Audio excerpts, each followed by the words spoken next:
Hello, everyone, and welcome to another small screen Star Wars. As always, I am Julian Mush, and I am joined by nobody today, unfortunately. There's a good reason for that. Rachel, our typical co host here, as you may know if you've been listening to the show, was very pregnant, and it was only a matter of time until the baby came. And so over the weekend, she was induced, and the baby has arrived happy and healthy. But I'm not going to spoil the surprise and the naming and all that kind of stuff. I'll let her do it when we come back for more small screen Star Wars for Ahsoka or for Visions, etc. Either way, if you want to congratulate her, the best way to do that is to head over to our Discord if you're a Patreon subscriber and send her a note there. And I'm sure she'd be happy to read those as she's snuggling with her new son. Okay.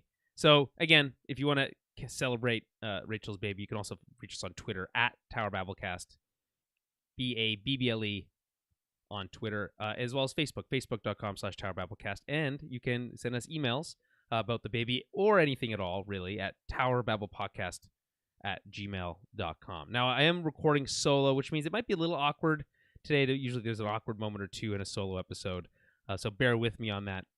But there is a couple interesting things we're going to try. I'm going to try pulling up, for those who are watching live, I'm going to try pulling up the actual episode itself so we can kind of watch along while we're covering it. So that'll be interesting. For those in the Discord channel those who are watching live, of course, on Twitch and YouTube, we do this every Thursday night at around 7:30, 8 o'clock Central. And we actually have a hard stop today, right at 9 o'clock. We can't go a second longer because it is hockey playoff season, and I'm wearing my Winnipeg Jets sweater here because it's game 2 of the first round of the playoffs, and they're going up against the Vegas Golden Knights. And boy, last game was exciting. Not that this is a hockey podcast, but I will be glued to the TV as soon as 9 o'clock rolls around this evening. So we'll get through this. We got about an hour and a half to cover this, what is ultimately only a 39-minute episode, including credits. So not even that much. It's a little breezy. Should be pretty nice and tight, and we'll see how we get through all this. I did mention the Patreon before. I'll mention it again. If you want to help support the show, patreon.com/Tower Babblecast.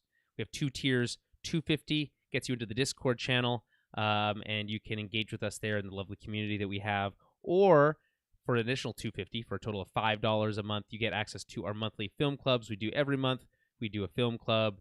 And we talk about any random film. And we've done all sorts of movies over the years. Our very first one, Jurassic Park, but we've also done Days of Thunder. We've done, I think we did Top Gun, if I recall, back when Top Gun Maverick was coming out. We've done a whole bunch. We've done Christmas movies. We've done Die Hard recently around Christmas, so that's lots of fun. And we just recently did Jackie Brown, Quentin Tarantino joint. So lots to digest there, and you can get access to all those for $5 a month.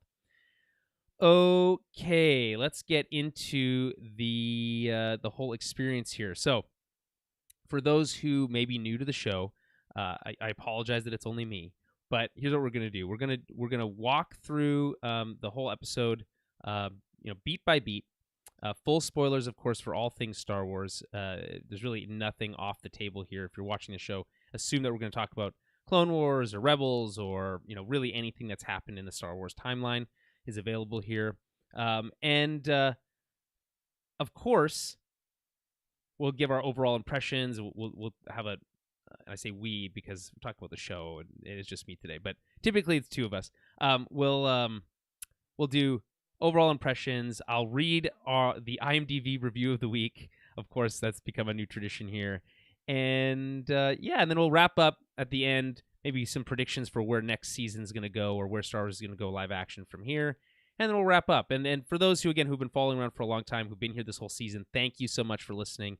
Of course, it's been great engaging with you in any form or capacity, whether that's Twitter or Discord or email, whatever that might be. It's been great. But again, we are going to take a short break. So give, of course, Rachel some time to get her feet under her as a new parent.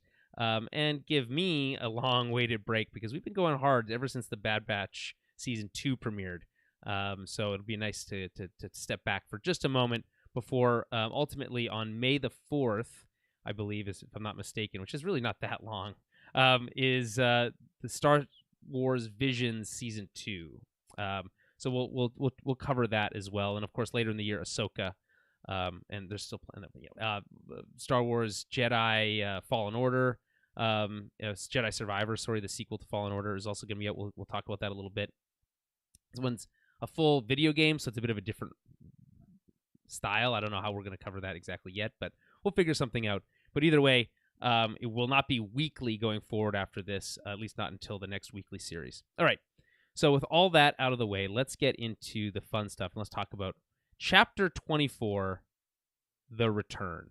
All right. So this is Rick Famuyiwa directed. He's done episodes in the past. In fact, I'm pretty sure he did last week's episode as well.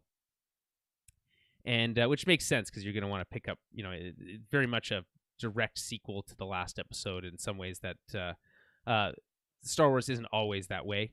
Especially this show, Mandalorian, is often, some episodes are very standalone, and you could go one episode to the next and it's completely different. This is obviously a direct follow-up to last week's episode that left on a bit of a cliffhanger with Paz Vizsla's death. So only coming in at 39 minutes, so we'll just quickly touch on this. I really have a problem with these short finales, and the reason for that is not because I think short episodes are inherently bad. I think the episode should be as long as it needs to be, but the sense that I have, and I think it's shared by a lot of the audience, is that it's not that it's too short just because we want to sit there, we want to be in the world for another 10-15 minutes. No, it's because it feels rushed. It feels like we are just hitting on or checking boxes along the way as we're closing out a season. And that's not really the satisfying feeling you want to end a season on. I think I especially prefer when there is a lot of time to kind of unspool the everything after the big climax, right? So we have, spoilers for later in this episode, but Gideon dies, of course, and we have this big climactic explosion. It's very exciting. We'll get to that in a bit. But once that happens, we have 2 or 3 quick scenes, and then boom, it's over. And I just think that what I would have liked to have seen, and again, we always review these shows as they are, not as we wish them to be. But I think it's a fair critique to say that this is becoming concerning in terms of the episode length. We've seen this before with Mando, and even with Obi-Wan, where it's like, let's spend a little bit more time with these characters. Let's understand what did they even think or feel about what just happened. We have no idea what Bo or the Armor or Din feels about having, reclaimed Mandalore. What does that mean to them? I have no idea. So I think that's a big, misstep.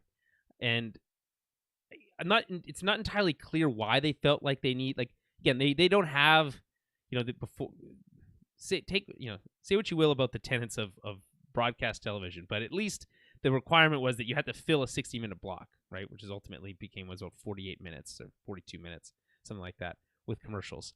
But at least you had to fill that much. HBO kind of tweaked the rules a bit. You could go a little bit longer, right?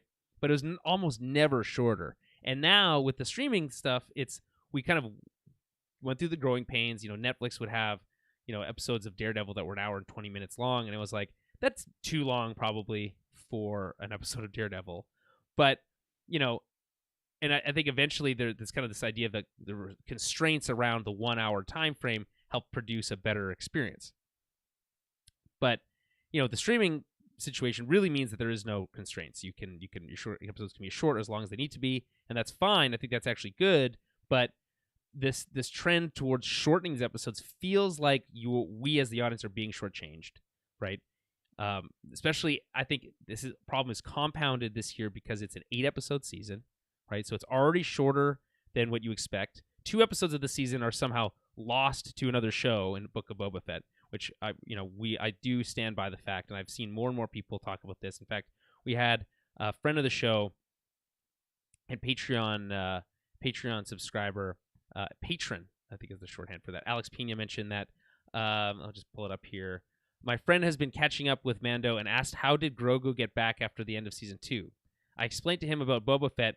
I think there will be a fair amount of casual watchers who will be in the same boat. Yeah, and I think it's hard sometimes as, for me, especially as a host of a Star Wars podcast, to not feel like I'm in a bit of a bubble, right? I'm on Star Wars Twitter. I'm paying attention to what people are saying, and there, people who are follow this stuff religiously certainly aren't confused about the whole Grogu situation. There was concern, I think, about general audiences, and it's nice to know that that's not just speculation. That there is actually people out there in the world being like, "What's going on? This is confusing," right? And I think fair enough. I really don't have a good answer for you. Why they felt they needed to do that? I think they're probably still scratching their chin and being like, maybe that was a mistake, right? Because now, again, coming back to this 8-episode season situation, it's everything feels rushed, right? This season, I think, will go down as very similar to the Iron Man 2 problem, right? And now this has been around since what Iron Man 2 probably came out in 2010 or something like that. But it was doing so much work trying to set up the Avengers that it lost a thread of its own story. Now, obviously, this is a show, so it's a bit different, but it has some of the similar problems, which is it does lose its own thread a little bit. It establishes concepts and then pays them off with really no substance. I think that's problematic. Just, again, feeling rushed there. And then as a whole, it's doing a lot of work trying to set up Ahsoka, what will eventually be this Heir of the Empire movie. I'm just going to call it Heir of the Empire. It's the Dave Filoni film. They haven't called it that officially, but I think we can all probably assume fairly that that's probably along the lines of what we're going to get. So just for shorthand, the Heir to the Empire film. So it's doing all this world building, this really heavy lifting, but it's doing it in such a clunky way because it's trying to do it through the lens of the show that has never really had that task before, right? And, funny enough, of course, the episodes that were focused on Grogu and Mando were some of the strongest, including those 2 episodes of Book of Boba Fett, which are very focused on those characters and their dynamics, right? When these shows try to expand and to do bigger things, Andor, for instance, I think does a great job of feeling bigger than it really is. This show tries to feel bigger, but in doing so, feels a bit awkward, right? It's in this kind of teenage awkward stage, and I think that this season does a lot of work to try to reset the status quo for what will be season 4, and I think that's fair. And these plot threads will be picked up in Ahsoka and other places, and what was going to be Rangers of the New Republic, which obviously gets pulled into the middle of this season, but that show is not going to exist anymore. I mean by that is that elements of that show got pulled into this season, which I think compounded the problem. So these things will be picked up. I think the hope would be that a show like Ahsoka, which has a bigger scope, will be able to address some of this larger world building in a much more naturalistic way, so it doesn't feel so clunky. Time will tell, though, ultimately how that will all pan out. All right, so I think that's a good way to kind of kick things off here. Overall thoughts on this episode specifically as the season finale. I thought last week was quite strong, as it had a lot of, especially that Shadow Council scene had a lot to sink your teeth into from a world building standpoint. So on a lore standpoint, it's fun. Chapter 24, The Return. The title itself, I think it's really straightforward. It's referencing the return of the Mandalorians to Mandalore. I think one of the things, talking about titles, last week, the title of the episode was The Spies, plural, spies. And this episode doesn't pay off that concept. We don't find out, we know for sure one spy, right, on Coruscant, is where we start the episode last week. But the concept that there was multiple spies felt awkward because, well, is there somebody on Team Mando that we should be concerned about? And I had my concerns around the armorer maybe being, she's going to stab him in the back, she'll betray them. That would be fascinating. What a fascinating twist. That doesn't happen here. We get no twist. No one betrays anybody, really.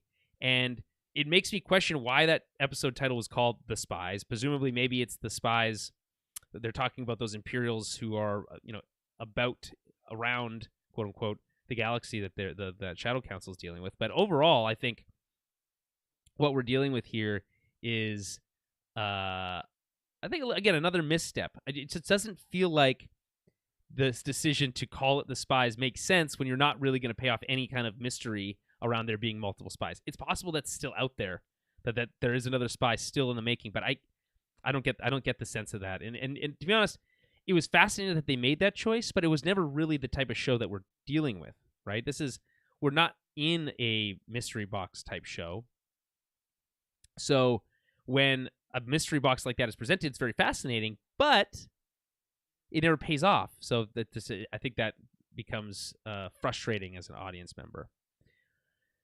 Is there still a spy out there? Time will tell. If you still have theories, please let me know. All right, so let's continue. So this is the return of the Mandalorians to Mandalore. Could have called that last week. Could have been called the return as well. I'm not. If there's other meanings, happy to explore that with you. Please put those in the chat if you're listening live, or send me an email, towerbiblepodcast@gmail.com. All right, written by Jon Favreau. Stars Pedro Pascal, Katie Sackhoff, and funny enough, starring Simon Kassianides, who plays Axe Woves, who gets a top billing, at least on IMDb, which is interesting. The log line is, the Mandalorian and his allies confront the enemies. Now, I'm going to bring this up a little bit later, but maybe now's the right time. He's still called the Mandalorian, and that makes less sense the further along in the show we get. Now that there's 50 of them, or maybe more, it's hard to tell how many there are. A lot of them, other Mandalorians. It's weird to just refer to one as the Mandalorian. And what's even weirder about this episode is that Moff Gideon, who knows his name, because we heard him say it in season 1, that's how we learned it in the first place, he refers to him as the Mandalorian when he's talking to one of his own guards, which feels very awkward to me. We'll get to that moment when we get there. But in my opinion, that is a strange choice. We know his name. We know Grogu's name, and we've attached or appended the surname, which is now, of course, it's Din Grogu. So Din Djarin, I guess his last name is first, I guess, in the Mandalorian culture, and then Djarin is his first name. But that doesn't even really follow, to be honest, doesn't really even follow Star Wars naming conventions, which usually have, 1 or 2 syllable names first and then more complicated surnames after. So even that is a little confusing. And as someone who's been referring to Din as Din for most of the season, and I'm pretty sure this show has also done that, there's a lot of inconsistencies. Is he Djarin? Is he Din? Is he Din Djarin? Is he the Mandalorian? They're all technically right, but what's the most right? That's what I would like to know. In the chat here, we've got Natron08. I don't know if I'm saying that right. Always appreciate people jumping in the chat, so please always do that. Seeing people saying it refers to a biblical story. The spies refers to a scouting party, which I guess means the Mandalorians who go to the surface. It goes with the episodes having biblical titles, but definitely misleading and maybe a bit of a reach. So I definitely feel that biblical connection. The story of the Mandalorians is, I think, is a thinly veiled analogy to the story of the Jewish people in Exodus from Israel and returning later on. That and of course I don't know that story, inherently. I that's just not my strong suit, my background. But I have been watching, the Screen Crush recaps and other podcasts I listen to about the show. Also, kind of touch on that or dive into that in a little bit more depth. I feel a bit out of my depth trying to dive into that element, but I do kind of appreciate the idea of doing the biblical titles, having just a simple the blank type of title.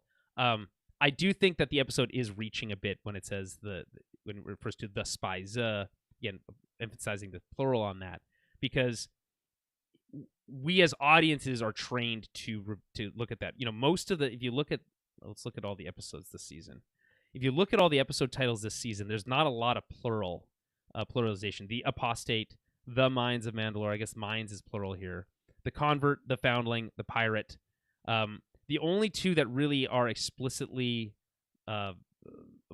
multiple is Guns for Hire, so referring to multiple guns, but can also refer to one person who is a gun for hire. And then The Spies, which I think is the most misleading of all these titles. But I appreciate trying to make it fit. I think one of the fun things about doing anything around Star Wars is that sometimes things just don't fit together perfectly. So we as audiences members sometimes have to do some mental gymnastics to try to make things piece together. And that's honestly, I have no problem with that. I think it's quite enjoyable. Sometimes it's a bit much. What I like to try to do, and sometimes even Star Wars likes to do that with shows like the Clone Wars, where it's filling in gaps or things didn't quite fit perfectly, is try to use in-world logic to try to do it.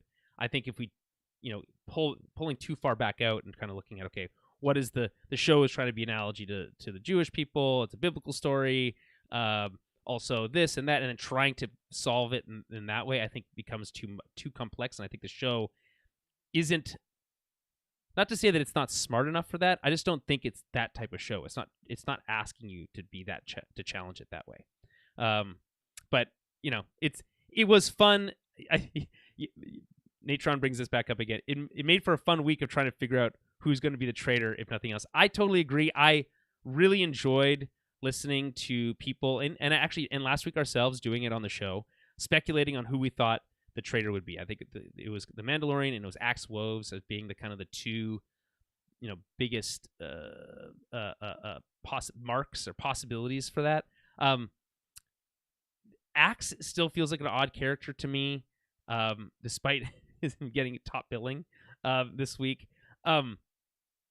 The armor still has a big question mark. I think that's intentional still at this point, but it would have been interesting to learn maybe more. Okay, yeah, maybe she was Death Watch, was part of the whole horns thing on her helmet. It's speculated that she was a part of the Darth Maul subsect of Mandalorians when he was in charge. So maybe there's some connections there, but even that is reaching a little bit. None of that ultimately pays off. That is disappointing because what I think we as audiences want is for the shows that we watch to challenge us, right? To say, well, you think you understand how this is going to go, but it's going to, and sometimes it's nice when it goes the way you think, but even when that happens, I think you still want there to be an element of surprise, because if it's entirely predictable, it's boring. And I think one of the problems with this week's episode is that it is fairly predictable, and therefore, even when things are exciting, it can be underwhelming, I think, to some degree. All right, so let's read the IMDb review of the featured review. And I've reloaded this page a couple times, so it's actually changed a couple times. So this is probably the most generous take we're going to get on this one. So this is called A Fitting End by Alastair Boswell. Alastair Boswell. Boswell, good cheese. Okay. After what I thought was a pretty enjoyable season, The Mandalorian comes to a close with an action-packed and tense episode. Now, here's where I'm going to disagree with Alastair Boswell. I didn't think this episode was very tense at all. There are even action sequences where our heroes are quote-unquote in danger, I felt lacked tension, lacked stakes. Despite, there being some rumors of Pedro Pascal having a falling out with the creators and et cetera, et cetera, et cetera. So, maybe they're going to kill off Din.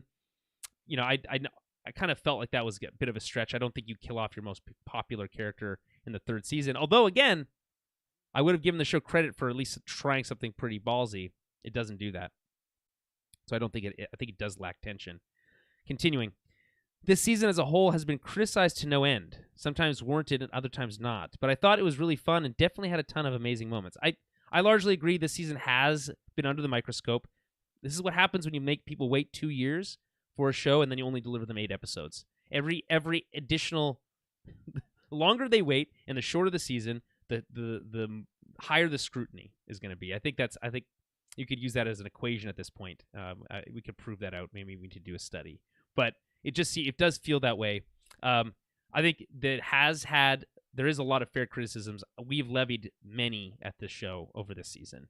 Have there been some unfair criticisms? Yes, I think of the episode with the CSI Law and Order episode as getting a lot of hate, but I actually enjoyed it quite a bit.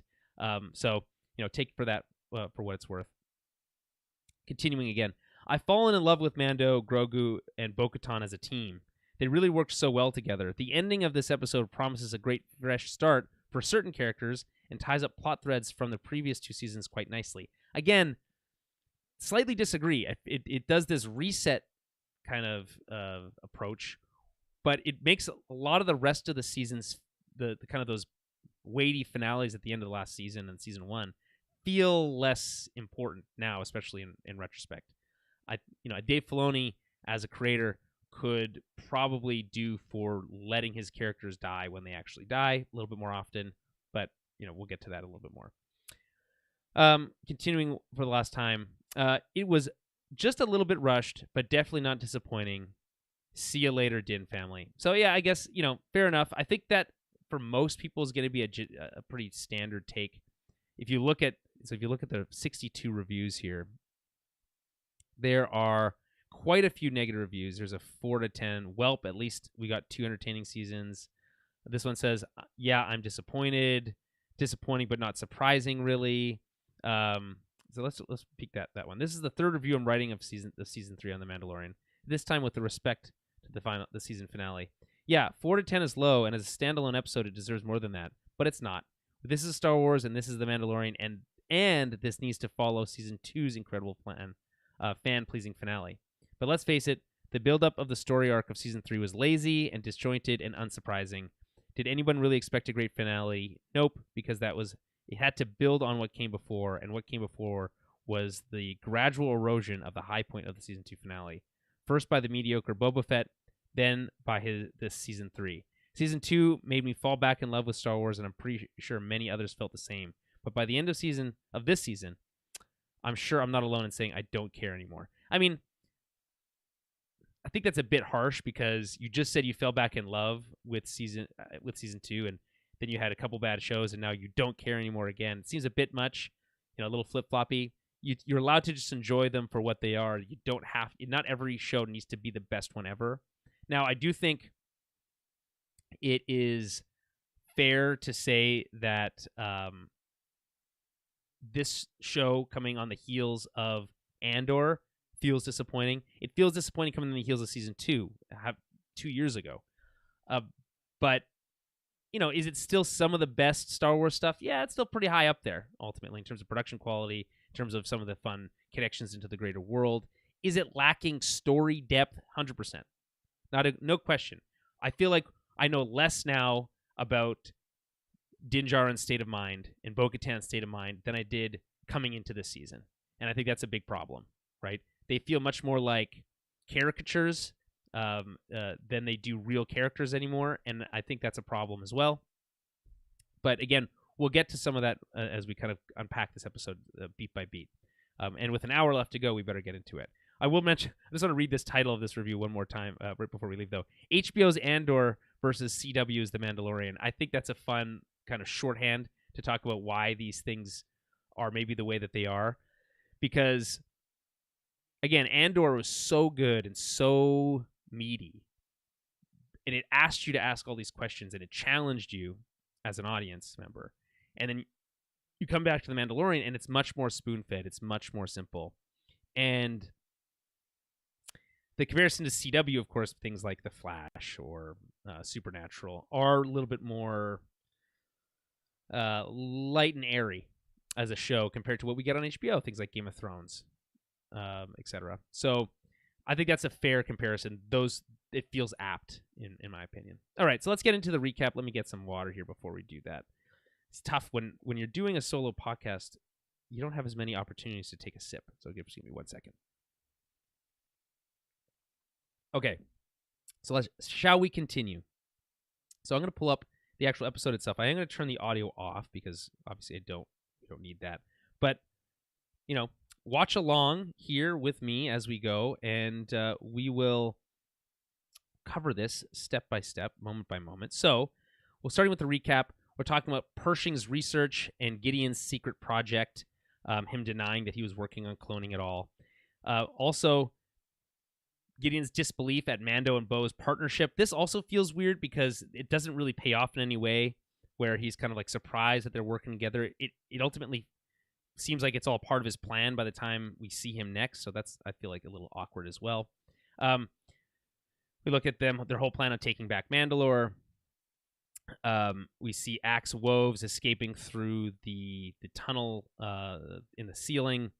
We see the ambush of Mando getting captured, which again doesn't really pay off at all. Why did they capture him and kill the other Mandalorians that he was with?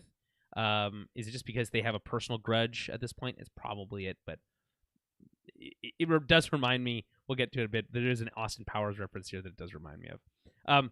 We also see Gideon's speech, I think specifically to remind you that this is not just a regular suit, it's a dark trooper suit, which means that it's more advanced, and we'll see why that is later.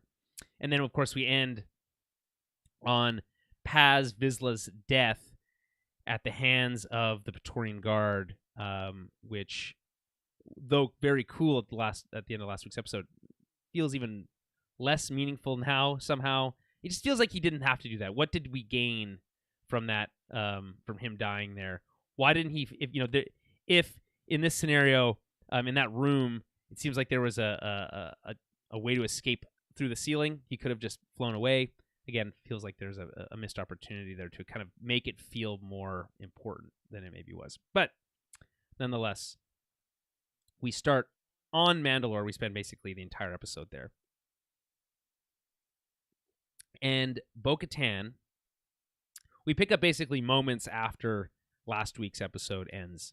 And Bo-Katan is with her troops that are making their way out of the Imperial base, being chased by these Imperial super commandos, Mandalorian super commandos, and she is having a brief conversation with Axe, who turns out is not a spy and is I was wondering about this last week. How is he going to get to the fleet? The fleet's not actually, and I was wondering about these two specific pieces, which is how is he going to fly into space? How is that going to work? Turns out he doesn't have to. He just needs to get to upper atmosphere. And I was wondering about why the fleet wasn't in orbit of the planet, but within atmosphere itself. I guess that is explained here, why that needs to be. So Bo is able to convey what happened to Axe just before he loses connection with her as he heads up towards the fleet. We pick up with Bo, and she is, again, still being chased by the Mandalorians. They're laying traps. It's a brief little action sequence, more hallway sequences. But we catch up with Mando, and kind of cool to see first-person view in the helmet. We'll just hold on. We'll go back there, and we'll see if we can capture that. It is, I think, interesting to see it in terms of getting the T-visor from the inside. But typically when I imagine the interior of a Mandalorian helmet, I feel like there should be a little bit of a heads-up display. It should be more than just a window. I kind of like to even imagine that in the reality of the show itself, or in the world of Star Wars, that they're not entirely limited. Their vision isn't so limited by this mask, that there's some sort of additional visibility, or at least additional information provided to you while wearing that helmet. And it doesn't seem like we're getting that here. I think that maybe that's a budgetary thing. Maybe it was just a quick decision thing. It's a cool choice to show us first-person view, but if you're going to do it, I think go all the way. That's my opinion. I think of things like the HUD in Star Wars Republic Commandos. This comes to mind. So Din is he is being escorted by two Mandalorian super commandos, Imperial super commandos, whatever you want to call them. Imperial Beskar troopers. There's a lot of different things you can call them. I can call them super commandos for short.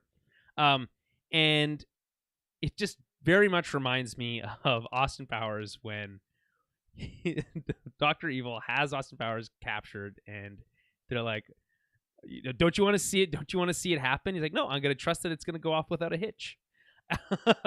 And so, I guess I'm not sure what Moff Gideon was doing that he didn't have time to deal with Mando himself directly, because he certainly finds time to do that later. But no, he's trusted to just two troopers who he ultimately is able to overpower, and with a little bit of help from Grogu, escape. What's fun in this sequence, though, is getting all of the different Mandalorian weapons, like the flamethrower here or the grappling hook, being used against him by these Imperials who don't quite have the same understanding of the weaponry that he does, obviously. So that's, I think, what's fun about this episode. He almost, the weak part, of course, of any Mandalorian armor is the places in between the armor itself. He gets caught with a grappling hook around his own neck. This is when he looks like things might be in trouble. But again, the stakes are low here. So he is ultimately saved by Grogu in IG-12's body. There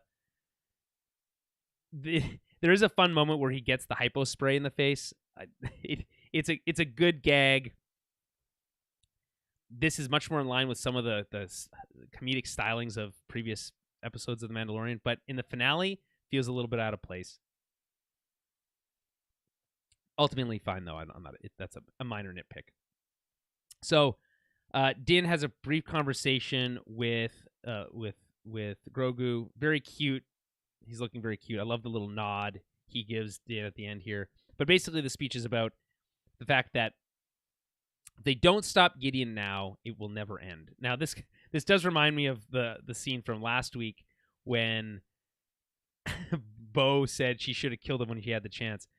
Yeah, of course, they should have killed him when they had the chance. In retrospect, in hindsight being 2020 and all that. But at some point, this gets so out of hand, which at this point it has. Right, he's escaped New Republic custody fairly easily, seemingly, apparently, and then is preparing to quote unquote finish off the Mandalorians. I think he says that the purge will finally be complete. And it's like, at this point, how much genocide can one person do before they're sentenced to death, right? Before they get the death penalty. So Din kind of comes to this conclusion as a bounty hunter. I don't think he doesn't really have qualms necessarily with murder necessarily, but it is interesting that he has this conclusion now. If we don't stop him now, it'll never end, right? And I think there is something to be said about that. So he asks for Grogu's help. Are you with me on this? He gets the little nod, and again, very cute. But that all being said, interesting action scene. Overall, odd that he's able to escape so quickly. Why have him captured at all, basically, if we're just going to get out of it so easily? That does seem odd to me. Okay, so Din, cut to the title screen. This is when Din gives Bo a quick call, checking in, say, "Hey, I escaped." She can't come to his aid. She's glad that he's safe, but she has her own priorities. She needs to get her troops to safety, and that means that Din is on his own.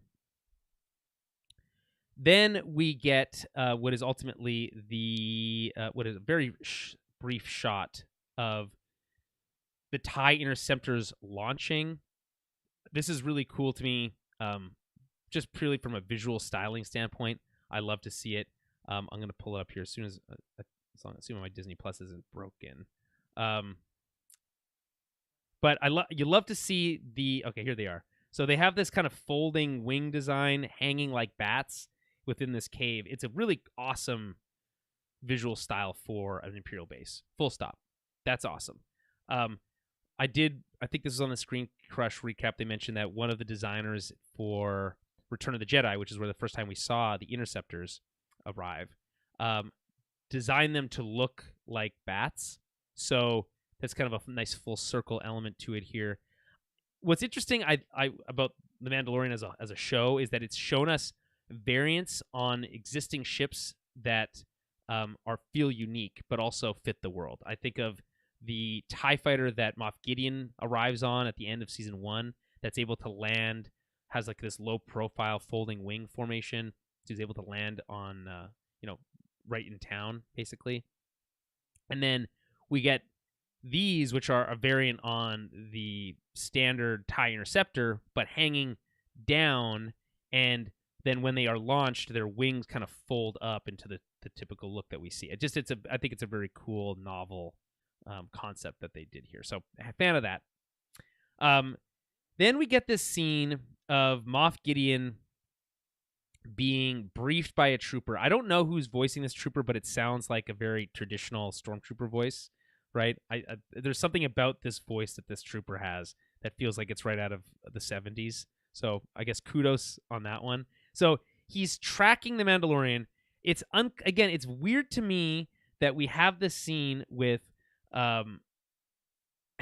with Moff Gideon looking at a map that has a red dot and a small green dot to represent Din and Grogu, but didn't have the time to actually escort them himself, to do whatever. I mean, at some point, I guess maybe he was gonna have speechify him again, do his kind of grandstanding and then kill him. He didn't have to wait so long, so I think that's a bit of a strange choice. But we do get a good look at the layout of this Imperial complex, and it is very confusing. It's no wonder that people get lost or are able to like sneak around these bases so easily when they are so twisty, turny, and confusingly designed. But anyway, he's getting briefed. This is where he refers to Din as the Mandalorian, which is so weird to me. Again, I would love to know, someone explain to me why that decision was made. He said, but the Mandalorian has escaped. Again, we're dealing with countless Mandalorians here. Maybe he was talking about Paz Vizsla, right? The big Mandalorian escaped, right? It's not specific enough when you have all these Mandalorians in the show. So, especially when we're dealing with characters who do know their names, it's odd not to use them, even if the show has early on kind of went away from this idea. It was really only the first season we didn't know his name, and after that, anytime that we weren't referring to him by his name was only because someone didn't know. And in this case, they do. So anyway, that's weird. We continue. Din, sneaking through the base, says that he calls help to R5, who gets a really fun intro here as he pops up from behind a rock. And I love this sequence because it's very reminiscent of anything R2 has done, but we've now built up R5 as enough of a character who's kind of this scaredy cat type astromech droid that it really pays off that he's willing to fly directly into the base. Pardon me.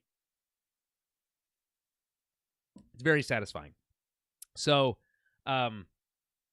he says that he needs him to scomp into the base and get him the location of Moff Gideon's command center.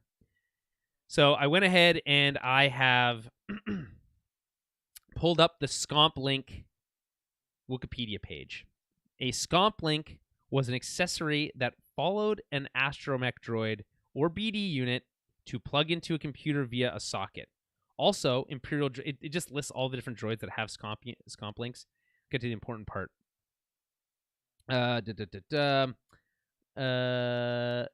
They can also be independent tools, as Bridger utilized an old R-series Scomp Link as a lockpick in order to manually gain access. But basically, it's a extendable arm with a rotating tip that allows you to, I guess, interface with the computer systems. It allows them to hack the mainframe. We've seen, of course, R2 done this a million times. He controls the elevators in Revenge of the Sith. He stops the trash compactor in A New Hope. So this is very much inspired by that sequence. Scomp really just means to hack or connect with the system. So yeah, he needs to. Also, by the way, I like that he tries to protest R5, but Din just listen. I don't understand you. I don't speak binary, and binary as a language is the beeps and bloops that R2 and R5 use.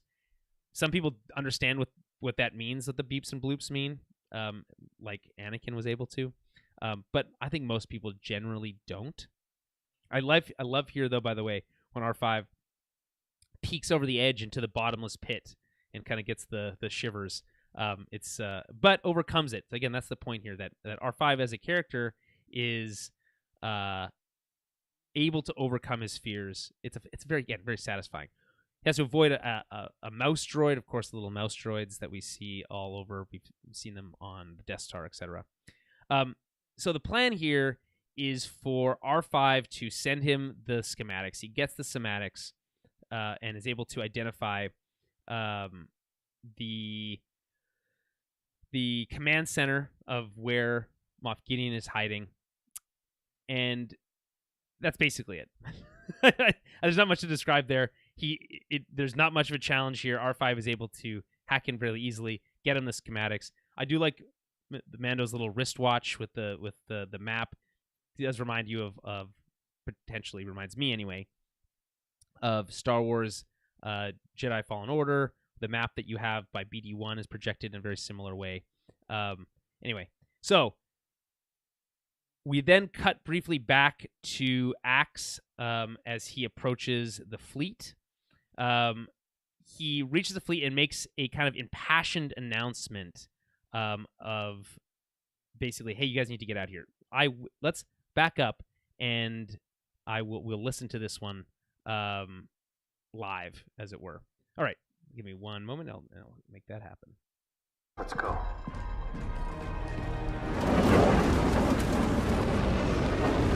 Axe works the fleet command.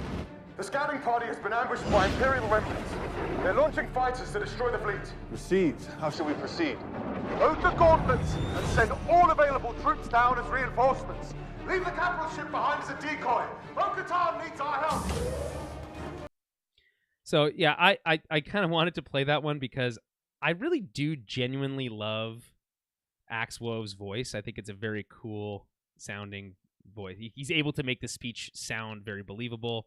Again, I wasn't convinced necessarily that he wasn't going to steal the ship or something. This is the heel turn, but it doesn't happen, and instead we get this really cool moment of the Mandalorians evacuating the ship and like flying over to the gauntlets, the gauntlet class fighters. So that's a very chef's kiss on that one. I actually really enjoyed it. Natron here in the chat says R5 was having a real Wrecker moment looking down the pit. I totally agree. Wrecker as the big heavy for the Bad Batch had a fear of heights. We'll just say it does pay off pretty well in the season finale for season 2 with a really good line. Actually, I guess the second last episode of that show. But yeah, totally great call. Nice pull, Natron. Anyway, so we continue here. The plan essentially is this. Axe is going to take command of the Imperial light cruiser that they stole from Moff Gideon at the end of season 2. By the way, another, I feel like, missed opportunity in the sense that we kind of assemble this fleet. It's cool to steal Imperial ships, generally speaking, and have a Mandalorian fleet. That happens at the end of season 2, and we barely get to spend any time with that ship before we lose it again at the end of season 3. So I think that's a shame. But I really love, I'm going to just back up on the video here for those who are watching live. I really love this moment when the Mandalorians slide into the open doors and as they evacuate the light cruiser and then get onto those gauntlets. And then as they head down into the cloud cover, we linger on this shot. I think it's one of the nicer shots in the entire series. Right here, basically, we linger. We get a nice couple shots of the Fang fighters, which really don't get any usage at all in the season. Again, also a shame. We'll get into more of that in a second. But we get a nice shot of the Moon of Concordia here, nicely framed in the center of the shot as the gauntlet ships go down. Of course, the Moon of Concordia is the moon where Death Watch was outcast to, but also where Din was raised by his covert. So I don't think that's an accident that we get to see the moon here. But again, the gauntlets descend into the clouds, and they basically, like ships passing in the night, pass right by as the TIE interceptors emerge from the clouds as they approach the light cruiser. Now, the question here, of course, is where did the Gazantes go? We have these Imperial transports, and they are completely absent. There's also ships from the fleet that didn't arrive at Mandalore. Where did they go? Those go? We get no information on that as well. That's, I think, also extremely confusing. And the concept art from this episode seems to imply that there was a bigger aerial fight sequence, dogfight, ship combat sequence in this episode. Instead, all we got is this, which is pretty cool. I think the ship's designs still look absolutely great. I mean, they've really figured out how to make them look really good, especially in atmosphere. But it is wild to me that all we get is this one sequence of Axe dealing with this, dealing with one squadron, which is, I feel like it's even less ships than we saw leaving the base. So take that for what it's worth. And this kind of this squadron of bombers as they approach the light cruiser. He's able to kind of handle himself fairly well, I suppose, but it's not enough to protect the ship. But that's all we get. Instead, what I was hoping we would get, and ultimately didn't, which is, again, a shame, is a whole sequence of those Fang fighters engaging the interceptors, engaging the bombers, the Gazantes potentially sacrificing themselves to protect the light cruiser, which is the biggest asset that they have. We get none of that, and maybe the reason is because none of our characters that we care about are in space or in orbit in this case, or in upper atmosphere. So it doesn't quote unquote matter to audiences. But I think one thing that The Mandalorian has missed from season 1 is extensive space combat, ship-to-ship combat. We get a little bit of it in a handful of episodes, a couple X-Wings here and there.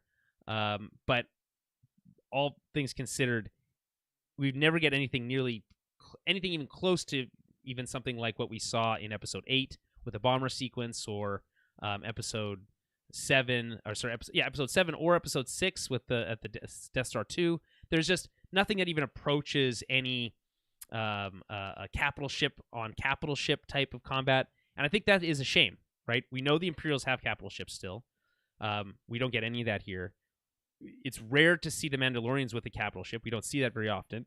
So it would have been fun to watch our heroes engaging, another capital ship and kind of using those space combat strategies that I think are a lot of fun, right? That's where we get the great lines like "It's a trap," from episode from Return of the Jedi. So, which by the way was alluded to last week with "It's an ambush," but it is what it is. So, again, just missed opportunity there. I just really feel like that's just a shame. Okay, so let's continue. Back with Din and Grogu, they approach the hallway with the shields, the episode 1 style reactor shields. Interesting here, though, is Din says he has no weapons, so it's going to get messy. This is confusing to me because he just fought off 2 guards. Did those guards not have weapons? I'm pretty sure they did. In fact, they shot at him. Why didn't he take those weapons? So I think because the script required that to be the case. All that being said, nitpicks aside, this sequence is a lot of fun because you set up, I think, very established combat arena, which is this hallway, right? Each section has its own difficulty level. It's very video gamey in its execution, in my opinion. And it's like, here's level 1, or here's wave 1 of this level. You got to go through all the different waves to get to the boss.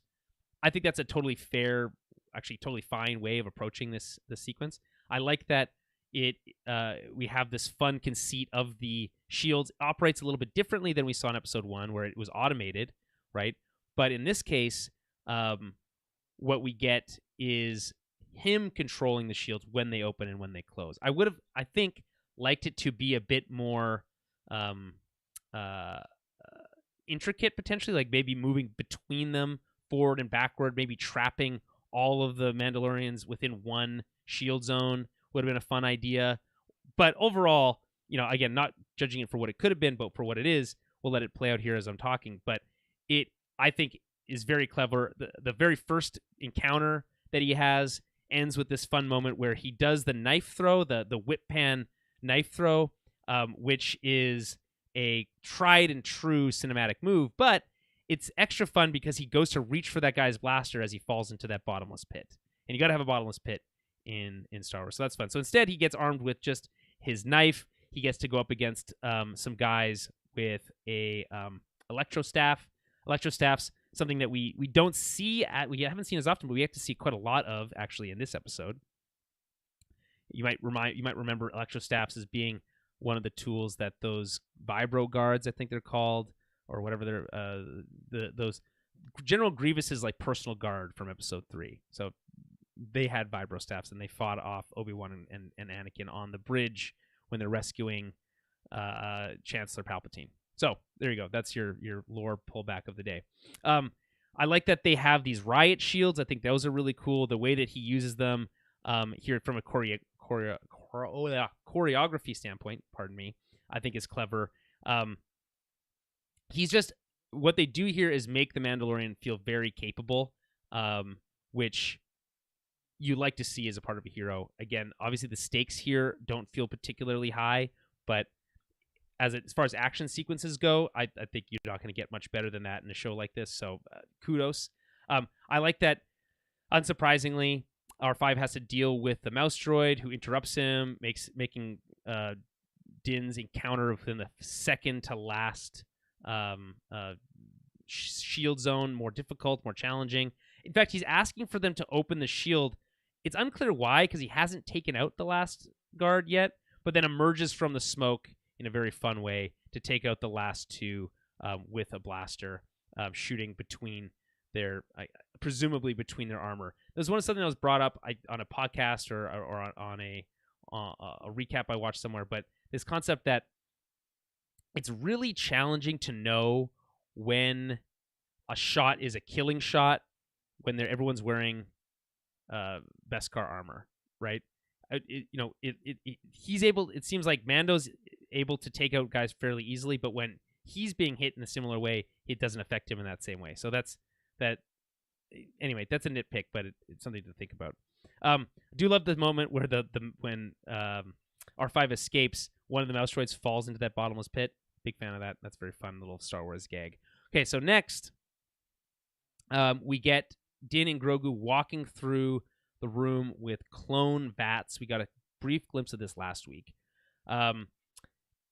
As Din operates a console, Grogu approaches one of the vats. At first, when the vats are in soft focus, I thought that they were maybe they look kind of like Jango Fett's. They kind of was like, oh, maybe these are Jango clones, and that would have been interesting. He's regrowing, because he mentions the cloners last time. He's regrowing the clone troopers because those were capable fighters, and that would have been an interesting angle. But instead, again, we get Grogu approaching one of the vats, only to get a nice jump scare as their eyes open just in time for the vats to be exploded, or whatever he does from the machine there, to destroy the remaining clones and prevent them from being birthed. Although they look like they're very much close to being done at this point.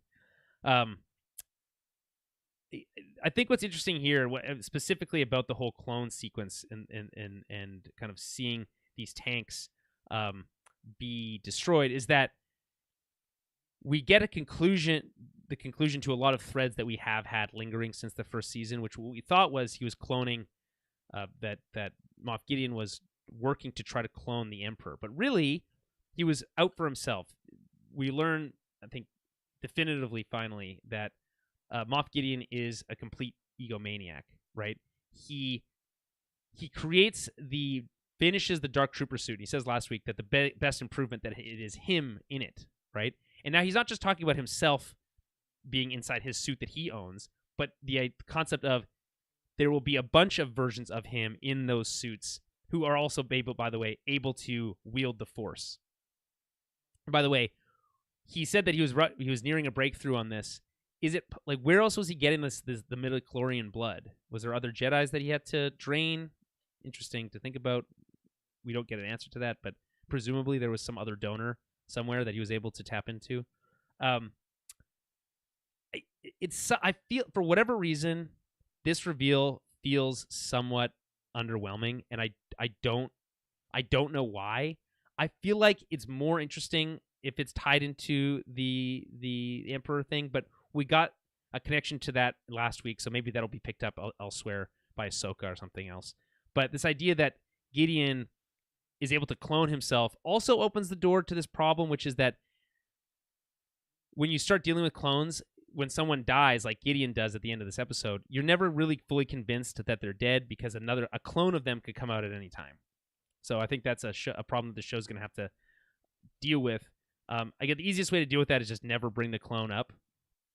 never have another clone emerge of Gideon. But unless you're able to definitively say there's no more clones left, I think it's hard. People will constantly be like, well, what if this? People are even talking about how Gideon had a mustache in the last couple seasons, but this one didn't, and the clones didn't. So is this the one that died really just a clone? I mean, maybe, but it does that. We'll just put it this way. That feels a bit silly, even for Star Wars, which is silly even at its best of times. So, continuing. Back with Bo, the survivors and her head into this underground cave garden. They were led there by the survivors who were living on Mandalore. We find out that this is a bit of a world building stuff. They've planted farms using the old species of indigenous plant life that used to grow on Mandalore, that sprouted after the bombings. We get a nice kind of like life finds a way moment here as they mentioned that life persists.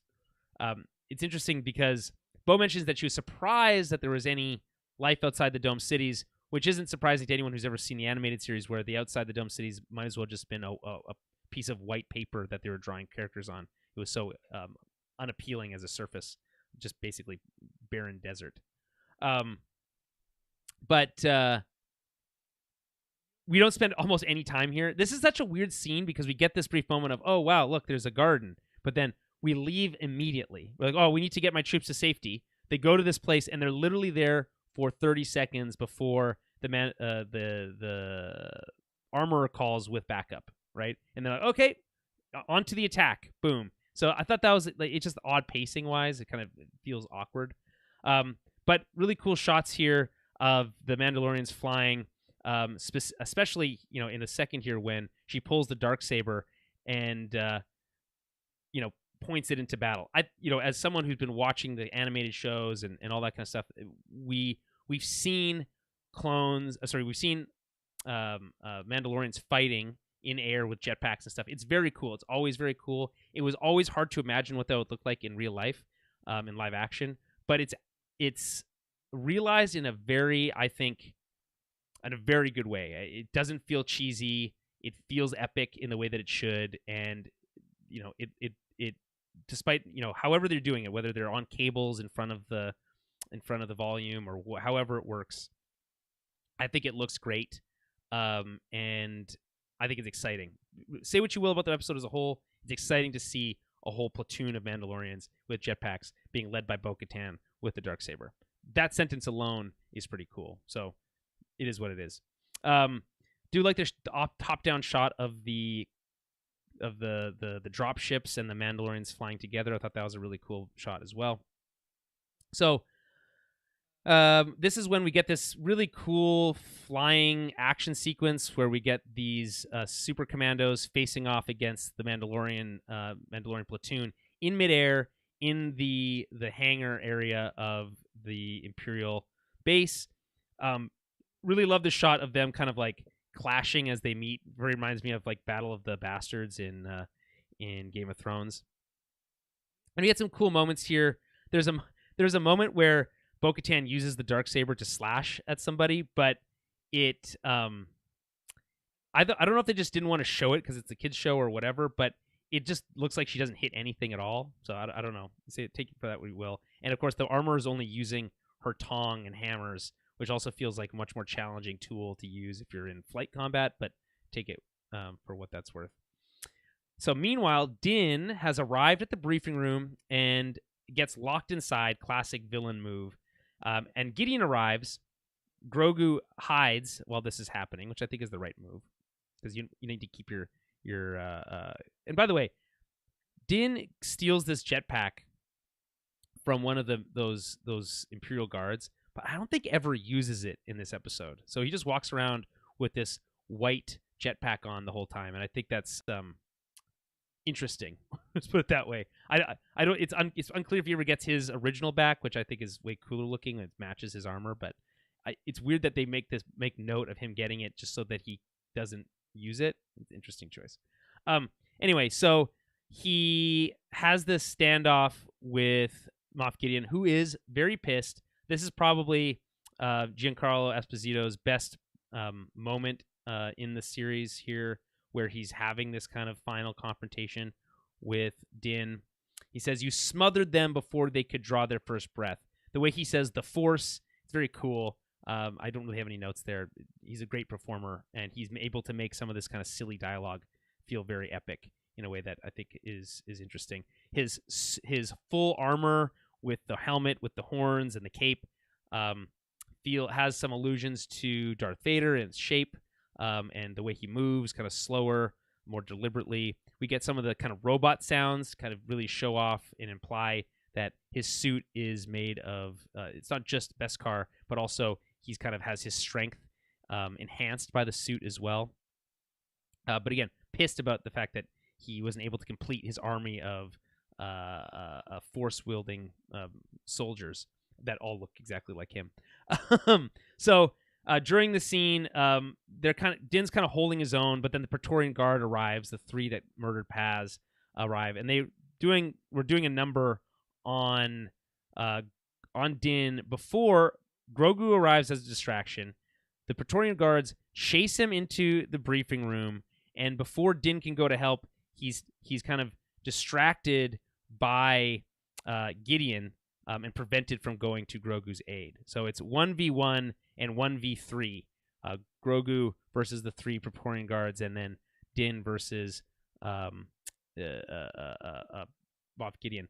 The interesting thing here, though, also to mention, as we cut back to the kind of aerial combat scene, is the really cool stuff that I think was incorrectly attributed a lot to Bo, but is actually Casca.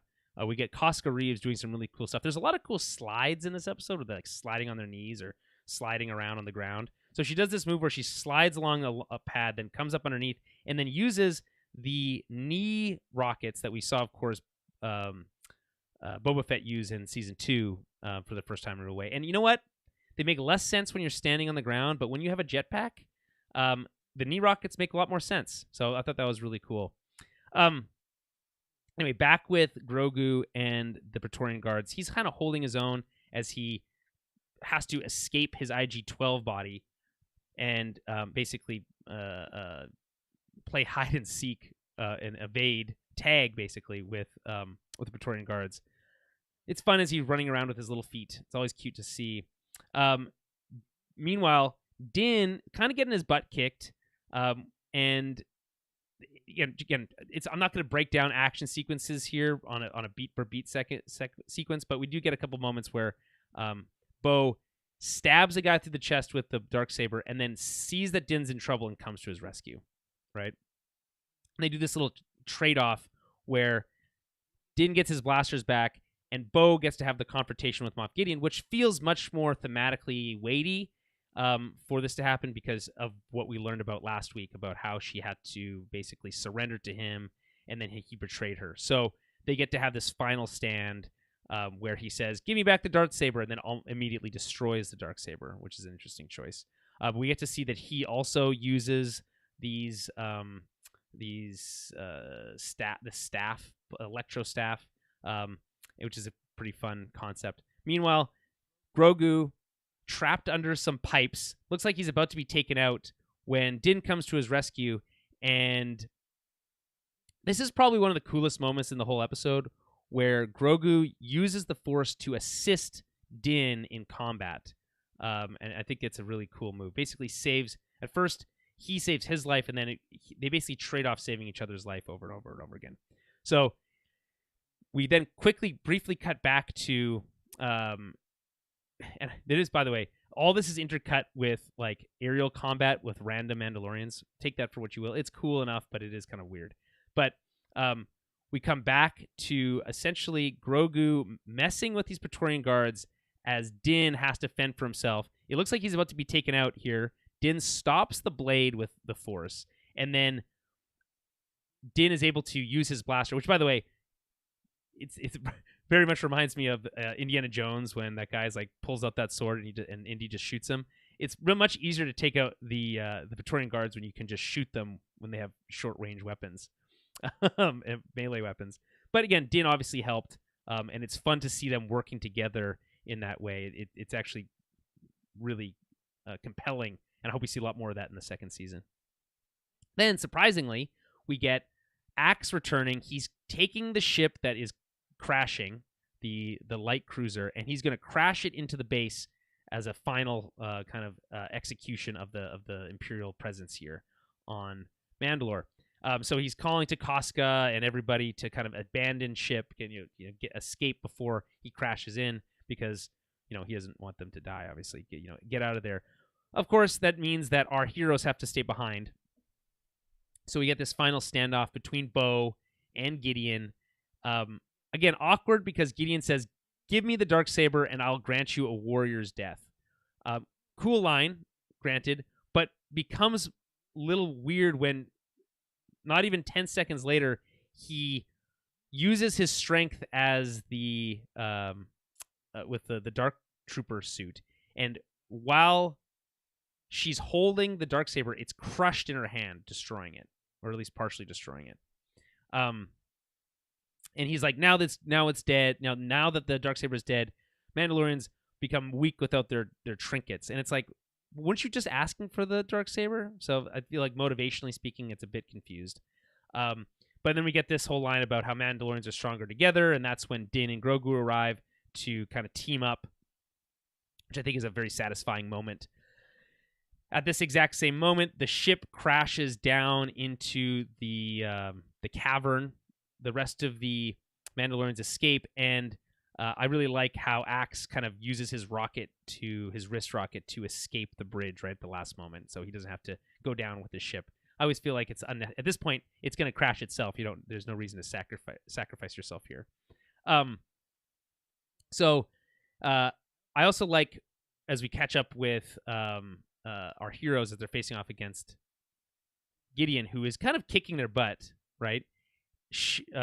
In this case, Bo is unarmed. She only has her shield. She has her shield, arm shield, and I guess one blaster. And then Din has his own blaster.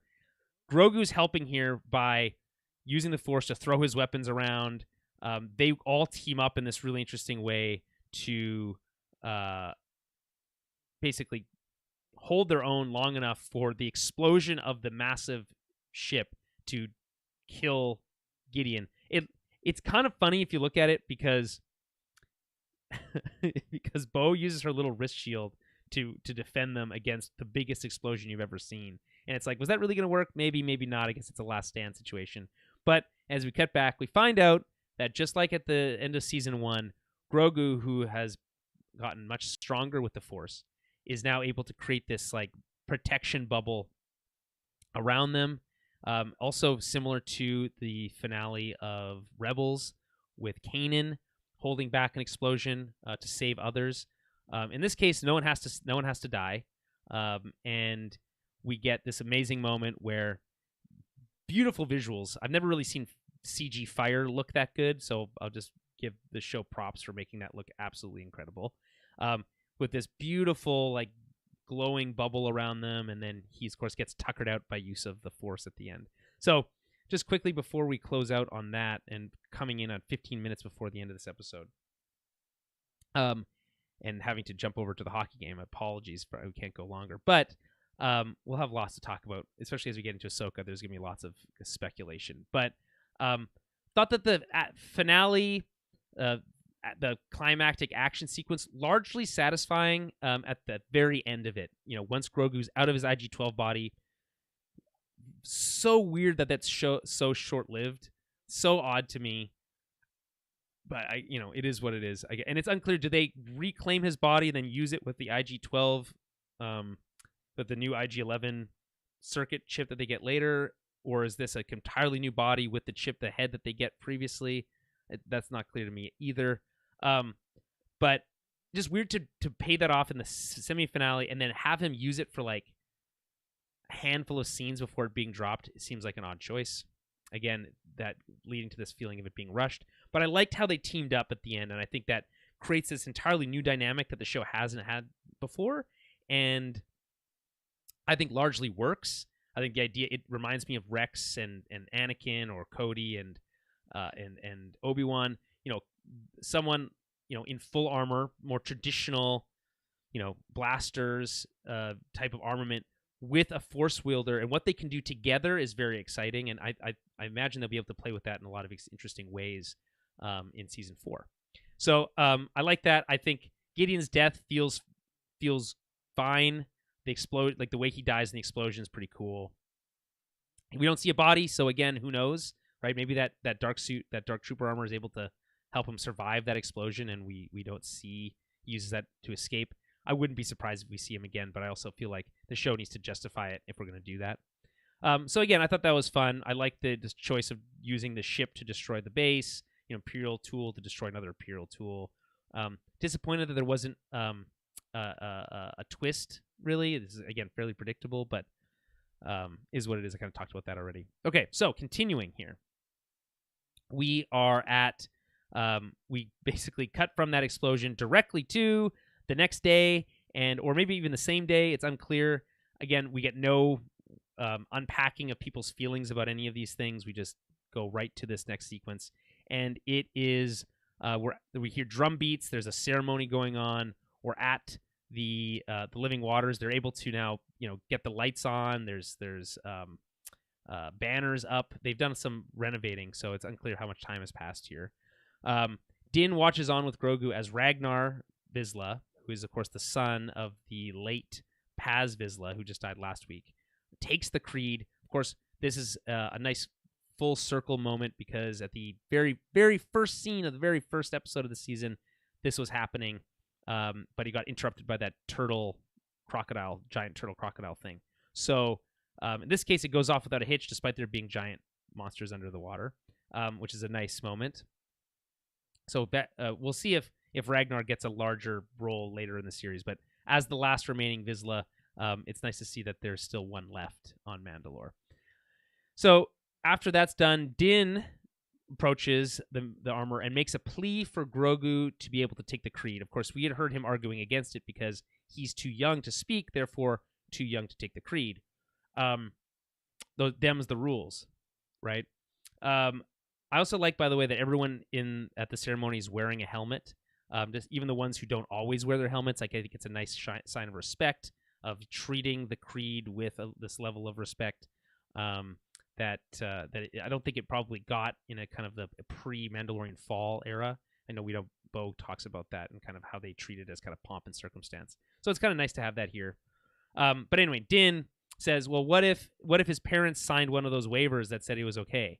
And she's like, well, yeah, that would be cool. Of course that would work. But Grogu's problem is Grogu's parents, who knows where they are, and who knows if they're even alive, which I thought was an unnecessarily cruel addition when we could have just ended at that first part. At this point, Din says, well, if that's the case, then why don't I adopt him, and then I'll give him permission, which does feel like a bit of a loophole. But funny enough, and I think it's totally fine, because in this case, the armor was like, well, at the beginning of the season, well, you have to be able to redeem yourself in the living waters in Mandalore. So I guess there's nothing you can do to redeem yourself. They wish there was a loophole. There's no loophole. But again, ends up it's not an issue. He's able to go there, which I thought was also felt rushed. So in this case, he's like, well, wish I could help, but his parents aren't around. So the loophole here is just, oh, I'll just adopt him, which I guess that's how that works in Mandalorian culture.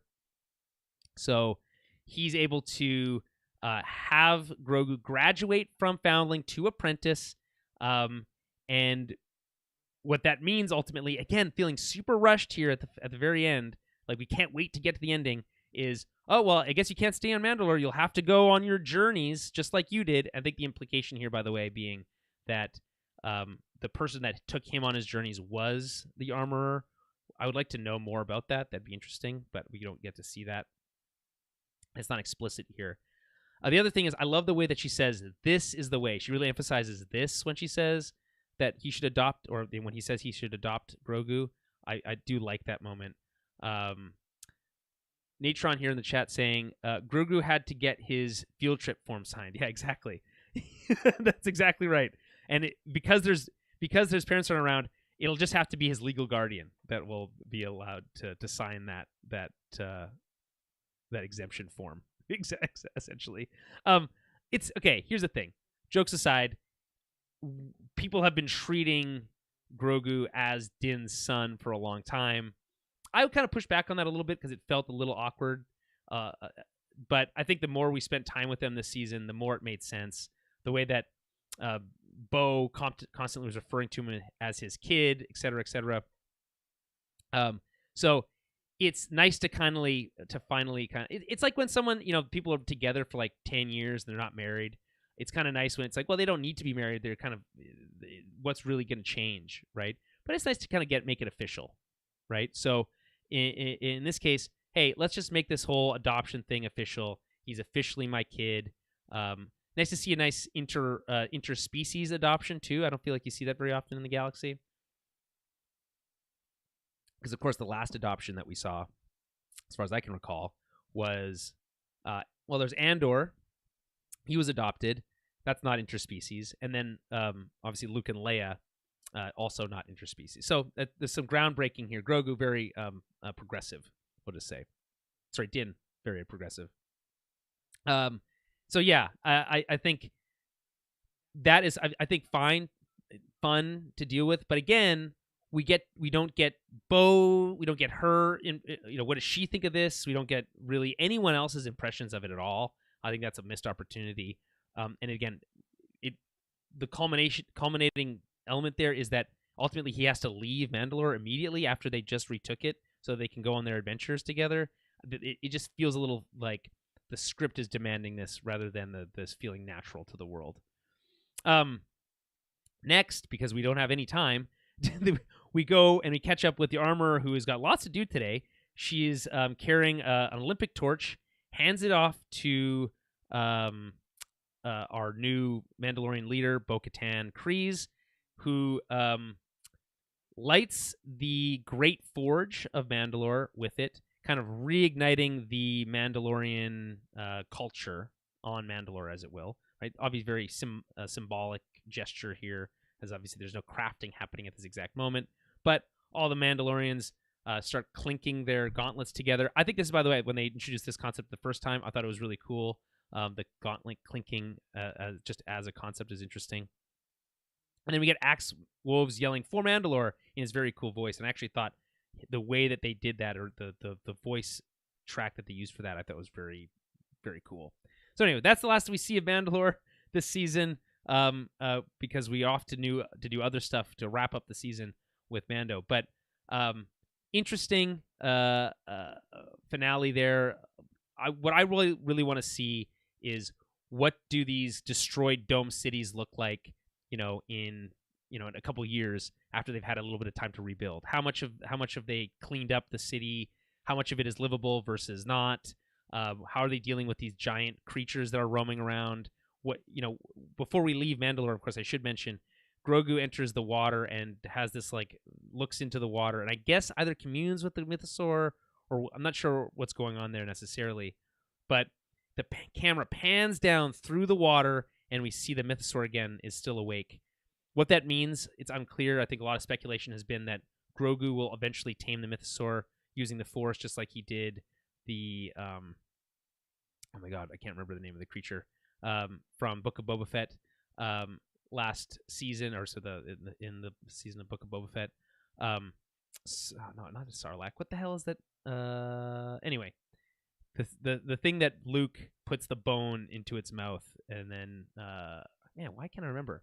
Anyway, having a brain fart here. It's tough when you're doing a solo podcast. You don't have time to look things up necessarily while you're doing that.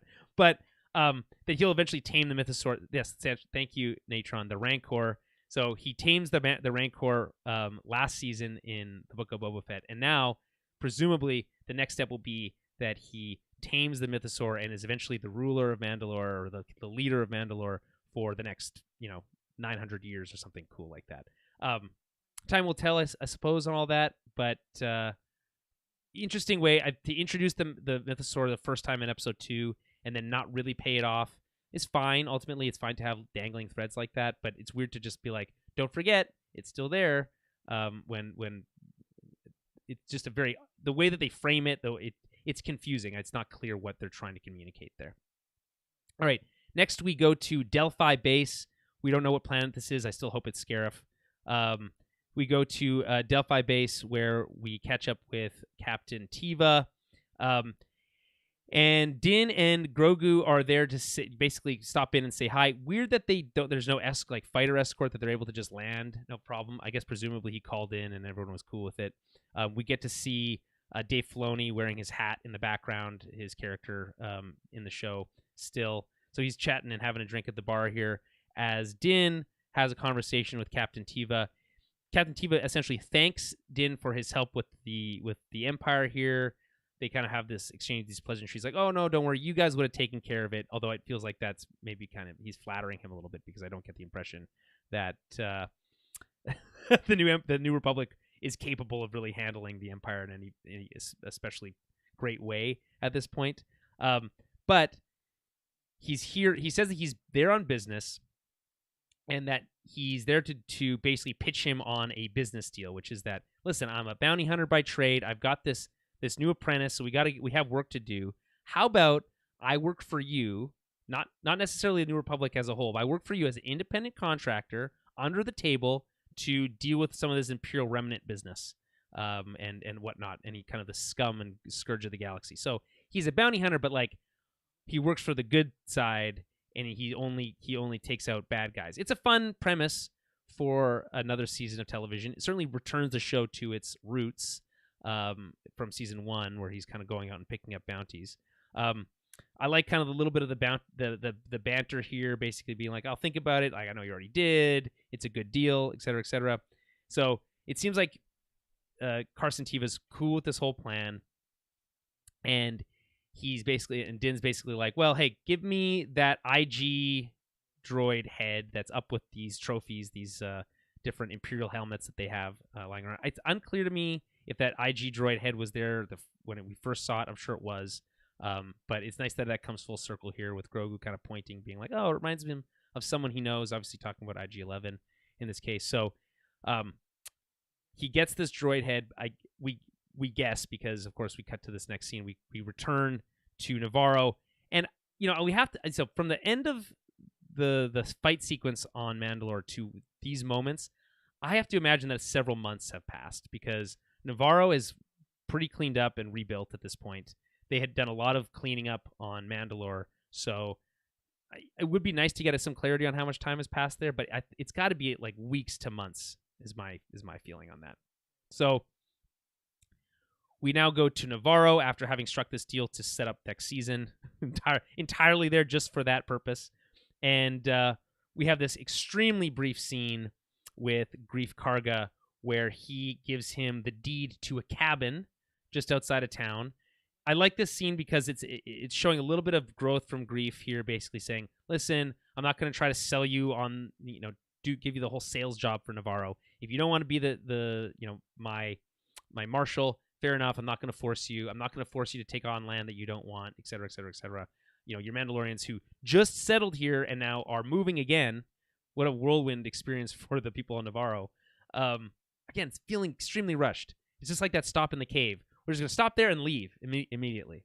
I'm going to give you this cabin so that you can stop there between adventures, acknowledging that he's kind of this mobile guy, right? And then refers to Din, at the beginning of the season, he's like, "Yeah, sure, whatever his name is." But now refers to Grogu by his full name, Din Grogu. Which, by the way, we didn't mention on Mandalore. He gets named Din Grogu. Din apparently being the surname. We talked about this at the top of the show. It feels like they didn't want to call him Grogu Jaren because that sounded too clunky, and Din Grogu sounded better. But it's confusing. I'm just going to put it out there. It's inconsistent at best. So it's still fine. I think it does sound. I agree with that it does sound better than Grogu Jaren or Jaren Grogu or whatever you do it. But Din, as being the first name, because it has only one syllable, was always intended to be his first name, I think, presumably, in Star Wars. But again, maybe I'm missing something, so I'm happy to be corrected there. Anyway, Greef kind of acknowledging the respect or giving respect to Grogu here by calling him by his full name. I think that's nice. So they strike a nice deal. I think that is feels appropriate. Is a nice kind of way to kind of wrap up this thread, the Navarro thread. And then Din says, "Oh, he's got his own surprise. The Anzellans have finished their work with that IG droid head that they got from Carson Teva. They're able to rebuild IG-11. It's no longer IG-12. It's been rebooted to IG-11, and Taika's back to voice the character as the new Marshal to Navarro. Huzzah, huzzah, huzzah! But not to be a party pooper here. And by the way, clearly, Din does get his original jetpack back. So what was the point of that jetpack? Who knows? The white one, it's unclear. But this feels awkward to me because why did we bring back IG-11 for this purpose? Why do we kill him it's just like we're going to kill him at the end of IG at the first season. He's going to get his own statue. How exciting. Then we're gonna do this whole thing with Grogu and Luke at the end of season 2, and then we're gonna undo that almost immediately. Then we're gonna undo the IG-11 death almost immediately. Then we're going to give the some land on Navarro to the Mandalorians. They'll resettle there. Oh no, we're gonna undo that. They're gonna settle Mandalore. It just feels like very flip floppy and just like just checking boxes, just moment to moment to moment with no real strong interconnecting theme throughout. So I think that's it. It's I think the biggest reason this season is getting the criticisms that it's getting is for that reason. Anyway, so we get to see Din's fancy little cabin. I love the design here because it reminds you of Luke's abode on Tatooine with that kind of that igloo design. But in this case, instead of round, it's more angular, but still kind of pyramid-esque because it points in towards the top. Kind of tapers in up. Still love the design. I love that he's got the N1 parked in the driveway, and he's got his own little tree and pond. As far as like scenery goes, Navarro leaves a lot to be desired, but I do like this little cabin that he's got back here. No dialogue in this final scene. It's just Mando with his helmet on, which I think this is another thing where we had a lot of this growth in season 2, where we had more moments where he was able to, Pedro Pascal was able to show his face and show some emotion. And then we kind of step backwards here. I feel like we've kind of regressed. Our characters have regressed in some ways. And just like real life, people, move forward, take 2 steps forward, 1 step back. And maybe that's what's going on here.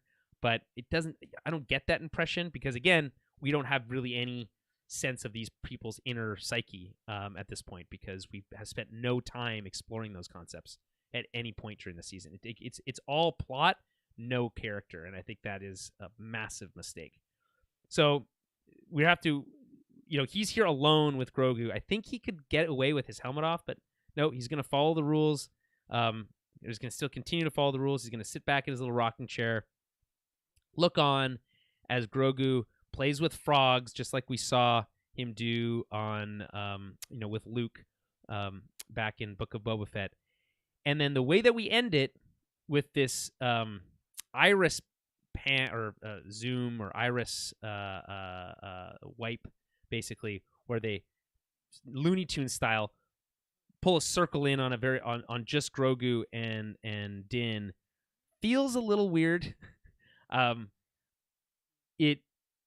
Star Wars has always used, wipes and kind of more interesting transitions than maybe other more kind of quote grounded series have used, and I've always actually enjoyed that. I like a nice Star Wars slow wipe, but this it's a little fun. I know it's fine. It really doesn't matter, and I think the whole point is, hey, we are coming back to the core of what the show is, which is Din and Grogu. So don't worry about that. I think is what they're really trying to say there. So. That's really what happens. We get this little Acme Looney Tunes moment, and we close out. No after credit scene, just that, and that's the series. That's the season. Not the series part. Pardon me. That's the season. Final thoughts here before we close out quickly. Again, I thought this episode was pretty good. I like the action sequences were great, but everything else felt like it was missing. Again, this is by the way, this shot here implies that there was more of a space battle that we didn't get, and I think that's a shame. So I think if anything, all I want really at this point is for them to have learned some of the lessons from this show. It might be too late for Ahsoka, which I hope will be more equipped to handle these larger storytelling beats, right? Where you have to deal with like bigger ideas and larger scope.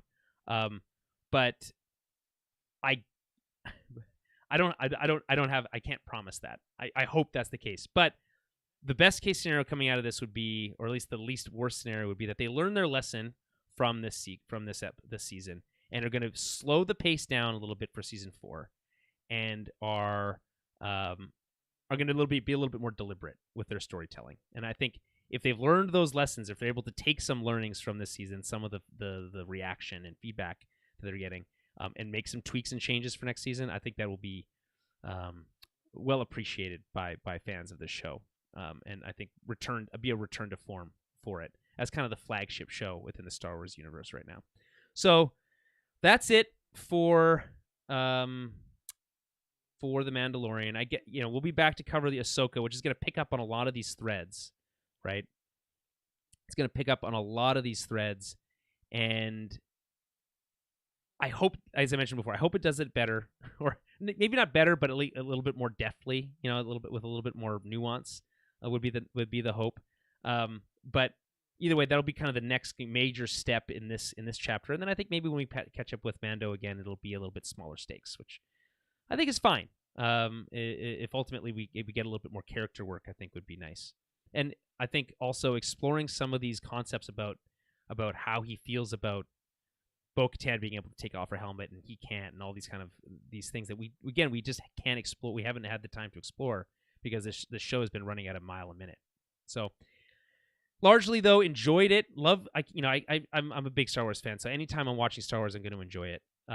Do I have my qualms? Of course, 100%. The show is not perfect, and definitely took a step backwards this season, despite there being some really cool moments. And maybe what we'll do is, if we can find time, is do a kind of highlight reel moments of the season if we get an opportunity to. So if you have some highlights that you want to kind of throw into that list, towerofbabelpodcast@gmail.com, and that'll help us get that going a little bit sooner probably than later. Our next small screen Star Wars podcast will be following May the 4th, which I assume will have a little bit of Star Wars news, but also Star Wars Visions, the anime, non-canon anime series, of kind of one-off shorts, for season 2 of that will launch on that day. So we'll cover that as well shortly after that on around May the 4th. So stay tuned for that. That's only a few weeks away at this point. But until then, thank you for watching this season. Very much appreciate it. It's a shame that that Rachel couldn't be here for this final episode, but of course she has a very good excuse with her new baby, so we're not going to hold it against her. And until then, until Ahsoka or Visions or whenever we're back next, may the Force be with you.